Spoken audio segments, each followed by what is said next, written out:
ಸಾಮಾಜಿಕ ಜಾಲತಾಣ ಅಂತ ಹೇಳಿದರೆ ನಿಮ್ಮ ಟೀಕೆ ಟಿಪ್ಪಣಿಗಳು ಖಂಡಿತ ಬರ್ತವೆ.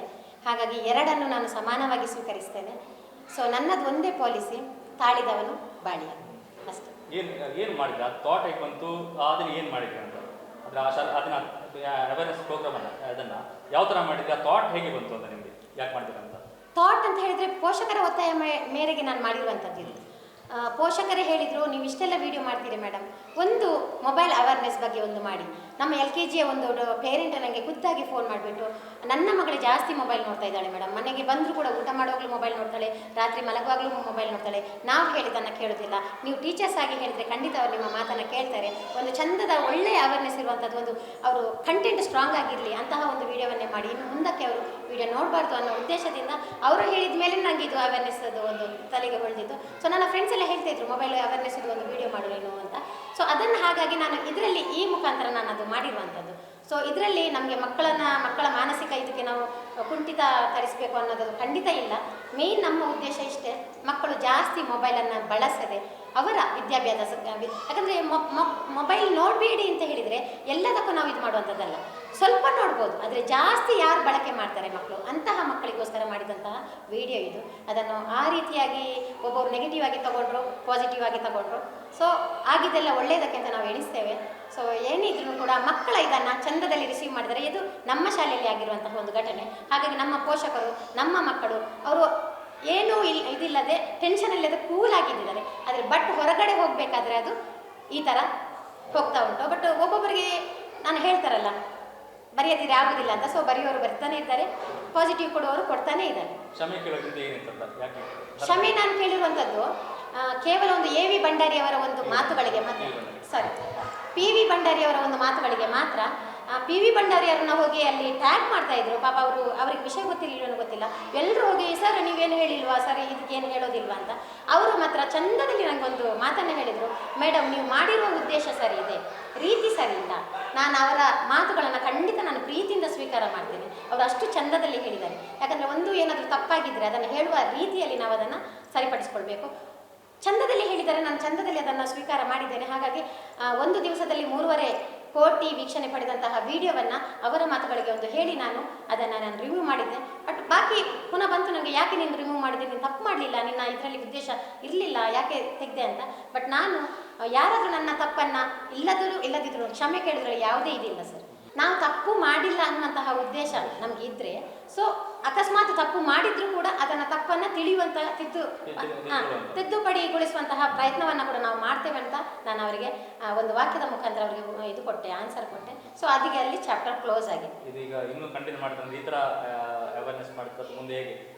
ಖಂಡಿತ ನಾವು ಯಾರೋ ಹೇಳಿದ್ರು ಅಂತ ಹೇಳ್ಬಿಟ್ಟು ನಮ್ಮ ಮಕ್ಕಳಿಗೆ ನಾವು ಇದು ಮಾಡಿದ್ವಿ. ನಾವು ಮಾಡುವಂಥದ್ದು, ನಾನು ಇಷ್ಟು ಕಂಟೆಂಟ್ಗಳನ್ನು ತಗೊಂಡಿದ್ದೇನೆ, ಬಟ್ ನಾನು ಕಂಟೆಂಟ್ ತಗೊಂಡಿದ್ದೆಲ್ಲವೂ ಒಳ್ಳೆಯ ಉದ್ದೇಶಕ್ಕೆ ಹೊರತು ಯಾವುದೇ ದೃಷ್ಟಿಯಲ್ಲಿ ಮಕ್ಕಳ ಕೆಡುಕನ್ನು ಬಯಸಲಿಕ್ಕೆ ಖಂಡಿತ ಅಲ್ಲ.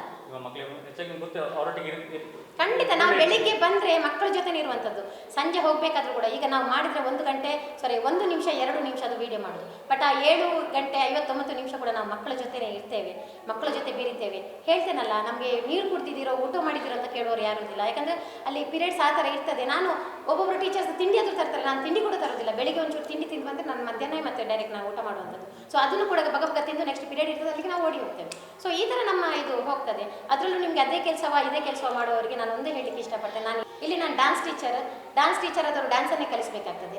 ಪ್ಲಸ್ ಅಲ್ಲಿ ಒಂದು ಆ್ಯಕ್ಟಿವಿಟಿ ಮಾಡಿದ್ದೆ PT ಪೀರಿಯಡ್ಗೆ, ಅದು ಎಕ್ಸಸೈಸ್ ವೀಡಿಯೋ. ಆ ಟೈಮಲ್ಲಿ ನಮಗೆ ಬಂದು ಮಕ್ಕಳು ಪಾಠ ಬರೀ ಓದಿರಿ ಅಂತ ಹೇಳೋದಲ್ಲ. ಇಡೀ ದಿವಸ ನಮಗೆ ಪಾಠ ಪ್ರವಚನ ಮಾಡೋದ್ರಲ್ಲೇ ನಮ್ಮ ಕಾಲ ಹೋಗುವುದಲ್ಲ. ಈಗಿನ ಮಕ್ಕಳು ಏನು ಎಕ್ಸ್ಪೆಕ್ಟ್ ಮಾಡ್ತಾರೆ ಅಂತ ಹೇಳಿದರೆ, ನಾವು ಹೊರಗಡೆ ಬಂದು ಆಟ ಆಡಬೇಕು, ಕ್ರಿಯಾಶೀಲತೆಯನ್ನು ನಾವು ಕಲಿಬೇಕು, ಆಟದ ಜೊತೆ ಪಾಠ ಕಲ್ತಿದ್ದು ಗೊತ್ತಾಗಬಾರ್ದು ಅನ್ನೋ ಉದ್ದೇಶವೇ ಈಗಿನ ಮಕ್ಕಳಿಗೆ ಇರ್ತದೆ. ಅದರ ಜೊತೆ ನಾನೀಗ ಹೋಗ್ತಾ ಇದ್ದೇನೆ, ಇನ್ನು ಮುಂದಕ್ಕೂ ನಾನು ಅದನ್ನೇ ಕಂಟಿನ್ಯೂ ಮಾಡ್ತೇನೆ ಸರ್.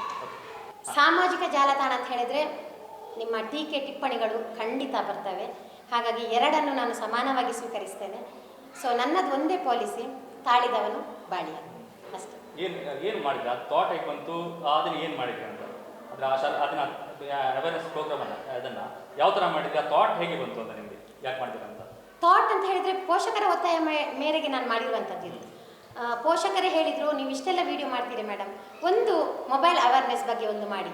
ನಮ್ಮ LKGಯ ಒಂದು ಪೇರೆಂಟ್ ನನಗೆ ಖುದ್ದಾಗಿ ಫೋನ್ ಮಾಡಿಬಿಟ್ಟು, ನನ್ನ ಮಗಳು ಜಾಸ್ತಿ ಮೊಬೈಲ್ ನೋಡ್ತಾ ಇದ್ದಾಳೆ ಮೇಡಮ್, ಮನೆಗೆ ಬಂದರೂ ಕೂಡ ಊಟ ಮಾಡುವಾಗಲೂ ಮೊಬೈಲ್ ನೋಡ್ತಾಳೆ, ರಾತ್ರಿ ಮಲಗುವಾಗಲೂ ಮೊಬೈಲ್ ನೋಡ್ತಾಳೆ, ನಾವು ಹೇಳಿದ್ದನ್ನು ಕೇಳೋದಿಲ್ಲ, ನೀವು ಟೀಚರ್ಸ್ ಆಗಿ ಹೇಳಿದರೆ ಖಂಡಿತ ಅವರು ನಿಮ್ಮ ಮಾತನ್ನು ಕೇಳ್ತಾರೆ, ಒಂದು ಚಂದದ ಒಳ್ಳೆಯ ಅವೇರ್ನೆಸ್ ಇರುವಂಥದ್ದು, ಒಂದು ಅವರು ಕಂಟೆಂಟ್ ಸ್ಟ್ರಾಂಗ್ ಆಗಿರಲಿ ಅಂತಹ ಒಂದು ವಿಡಿಯೋವನ್ನೇ ಮಾಡಿ, ಇನ್ನು ಮುಂದಕ್ಕೆ ಅವರು ವಿಡಿಯೋ ನೋಡಬಾರ್ದು ಅನ್ನೋ ಉದ್ದೇಶದಿಂದ ಅವರು ಹೇಳಿದ ಮೇಲೆ ನನಗೆ ಇದು ಅವೇರ್ನೆಸ್ ಅದು ಒಂದು ತಲೆಗೆ ಹೊಳೆದಿತ್ತು. ಸೊ ನನ್ನ ಫ್ರೆಂಡ್ಸ್ ಎಲ್ಲ ಹೇಳ್ತಾ ಇದ್ರು ಮೊಬೈಲ್ ಅವೇರ್ನೆಸ್ ಇದು ಒಂದು ವಿಡಿಯೋ ಮಾಡು ನೀನು ಅಂತ. ಸೊ ಅದನ್ನು ಹಾಗಾಗಿ ನಾನು ಇದರಲ್ಲಿ ಈ ಮುಖಾಂತರ ನಾನು ಅದು ಮಾಡಿರುವಂಥದ್ದು. ಸೊ ಇದರಲ್ಲಿ ನಮಗೆ ಮಕ್ಕಳ ಮಾನಸಿಕ ಇದಕ್ಕೆ ನಾವು ಕುಂಠಿತ ತರಿಸಬೇಕು ಅನ್ನೋದು ಖಂಡಿತ ಇಲ್ಲ. ಮೇನ್ ನಮ್ಮ ಉದ್ದೇಶ ಇಷ್ಟೇ, ಮಕ್ಕಳು ಜಾಸ್ತಿ ಮೊಬೈಲನ್ನು ಬಳಸದೆ ಅವರ ವಿದ್ಯಾಭ್ಯಾಸ, ಯಾಕಂದರೆ ಮೊಬೈಲ್ ನೋಡಬೇಡಿ ಅಂತ ಹೇಳಿದರೆ ಎಲ್ಲದಕ್ಕೂ ನಾವು ಇದು ಮಾಡುವಂಥದ್ದಲ್ಲ, ಸ್ವಲ್ಪ ನೋಡ್ಬೋದು, ಆದರೆ ಜಾಸ್ತಿ ಯಾರು ಬಳಕೆ ಮಾಡ್ತಾರೆ ಮಕ್ಕಳು, ಅಂತಹ ಮಕ್ಕಳಿಗೋಸ್ಕರ ಮಾಡಿದಂತಹ ವಿಡಿಯೋ ಇದು. ಅದನ್ನು ಆ ರೀತಿಯಾಗಿ ಒಬ್ಬೊಬ್ಬರು ನೆಗೆಟಿವ್ ಆಗಿ ತಗೊಂಡ್ರು, ಪಾಸಿಟಿವ್ ಆಗಿ ತಗೊಂಡ್ರು. ಸೊ ಆಗಿದ್ದೆಲ್ಲ ಒಳ್ಳೆಯದಕ್ಕೆ ಅಂತ ನಾವು ಎಣಿಸ್ತೇವೆ. ಸೊ ಏನಿದ್ರು ಕೂಡ ಮಕ್ಕಳ ಇದನ್ನು ಚಂದದಲ್ಲಿ ರಿಸೀವ್ ಮಾಡಿದರೆ ಇದು ನಮ್ಮ ಶಾಲೆಯಲ್ಲಿ ಆಗಿರುವಂತಹ ಒಂದು ಘಟನೆ. ಹಾಗಾಗಿ ನಮ್ಮ ಪೋಷಕರು, ನಮ್ಮ ಮಕ್ಕಳು ಅವರು ಏನೂ ಇದಿಲ್ಲದೆ ಟೆನ್ಷನ್ ಇಲ್ಲದೆ ಕೂಲಾಗಿದ್ದಾರೆ. ಆದರೆ ಬಟ್ ಹೊರಗಡೆ ಹೋಗಬೇಕಾದ್ರೆ ಅದು ಈ ಥರ ಹೋಗ್ತಾ ಉಂಟು. ಬಟ್ ಒಬ್ಬೊಬ್ಬರಿಗೆ ನಾನು ಹೇಳ್ತಾರಲ್ಲ ಬರೆಯದಿದ್ರೆ ಆಗೋದಿಲ್ಲ ಅಂತ. ಸೊ ಬರೆಯೋರು ಬರ್ತಾನೆ ಇದ್ದಾರೆ, ಪಾಸಿಟಿವ್ ಕೊಡುವವರು ಕೊಡ್ತಾನೆ ಇದ್ದಾರೆ. ಕ್ಷಮೆ ನಾನು ಕೇಳಿರುವಂಥದ್ದು ಕೇವಲ ಒಂದು AV ಭಂಡಾರಿಯವರ ಒಂದು ಮಾತುಗಳಿಗೆ ಮಾತ್ರ, ಸಾರಿ PV ಭಂಡಾರಿಯವರ ಒಂದು ಮಾತುಗಳಿಗೆ ಮಾತ್ರ.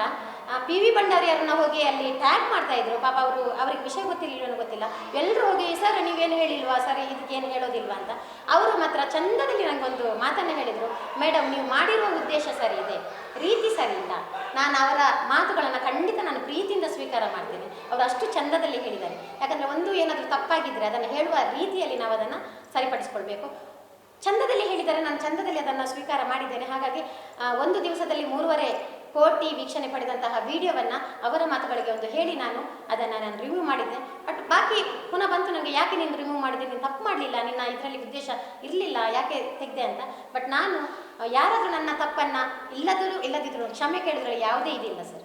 ನಾವು ತಪ್ಪು ಮಾಡಿಲ್ಲ ಅನ್ನುವಂತಹ ಉದ್ದೇಶ ನಮಗೆ ಇದ್ದರೆ, ಸೊ ಅಕಸ್ಮಾತ್ ತಪ್ಪು ಮಾಡಿದರೂ ಕೂಡ ಅದನ್ನು ತಪ್ಪನ್ನು ತಿಳಿಯುವಂತಹ ತಿದ್ದುಪಡಿಗೊಳಿಸುವಂತಹ ಪ್ರಯತ್ನವನ್ನು ಕೂಡ ನಾವು ಮಾಡ್ತೇವೆ ಅಂತ ನಾನು ಅವರಿಗೆ ಒಂದು ವಾಕ್ಯದ ಮುಖಾಂತರ ಅವರಿಗೆ ಇದು ಕೊಟ್ಟೆ, ಆನ್ಸರ್ ಕೊಟ್ಟೆ. ಸೊ ಅದಕ್ಕೆ ಅಲ್ಲಿ ಚಾಪ್ಟರ್ ಕ್ಲೋಸ್ ಆಗಿದೆ. ಇದೀಗ ಇನ್ನೂ ಕಂಟಿನ್ಯೂ ಮಾಡ್ತಾರೆ ಈ ಥರ ಅವೇರ್ನೆಸ್ ಮಾಡ್ತಾರೆ ಮುಂದೆ ಹೇಗೆ? ಖಂಡಿತ ನಾವು ಯಾರೋ ಹೇಳಿದ್ರು ಅಂತ ಹೇಳ್ಬಿಟ್ಟು ನಮ್ಮ ಮಕ್ಕಳಿಗೆ ನಾವು ಇದು ಮಾಡೋದು, ನಾವು ಮಾಡುವಂಥದ್ದು. ನಾನು ಇಷ್ಟು ಕಂಟೆಂಟ್ಗಳನ್ನು ತಗೊಂಡಿದ್ದೇನೆ, ಬಟ್ ನಾನು ಕಂಟೆಂಟ್ ತಗೊಂಡಿದ್ದೆಲ್ಲವೂ ಒಳ್ಳೆಯ ಉದ್ದೇಶಕ್ಕೆ ಹೊರತು ಯಾವುದೇ ದೃಷ್ಟಿಯಲ್ಲಿ ಮಕ್ಕಳ ಕೆಡುಕನ್ನು ಬಯಸಲಿಕ್ಕೆ ಖಂಡಿತ ಅಲ್ಲ.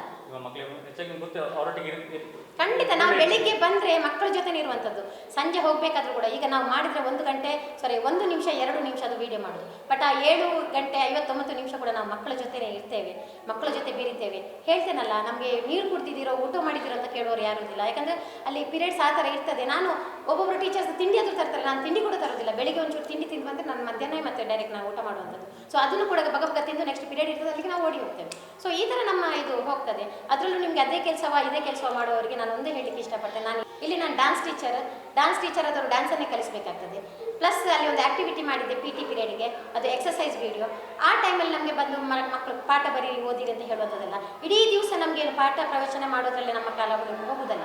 ಈಗಿನ ಮಕ್ಕಳು ಏನು ಎಕ್ಸ್ಪೆಕ್ಟ್ ಮಾಡ್ತಾರೆ ಅಂತ ಹೇಳಿದರೆ, ನಾವು ಹೊರಗಡೆ ಬಂದು ಆಟ ಆಡಬೇಕು, ಕ್ರಿಯಾಶೀಲತೆಯನ್ನು ನಾವು ಕಲಿಬೇಕು, ಆಟದ ಜೊತೆ ಪಾಠ ಕಲ್ತಿದ್ದು ಗೊತ್ತಾಗಬಾರ್ದು ಅನ್ನೋ ಉದ್ದೇಶವೇ ಈಗಿನ ಮಕ್ಕಳಿಗೆ ಇರ್ತದೆ.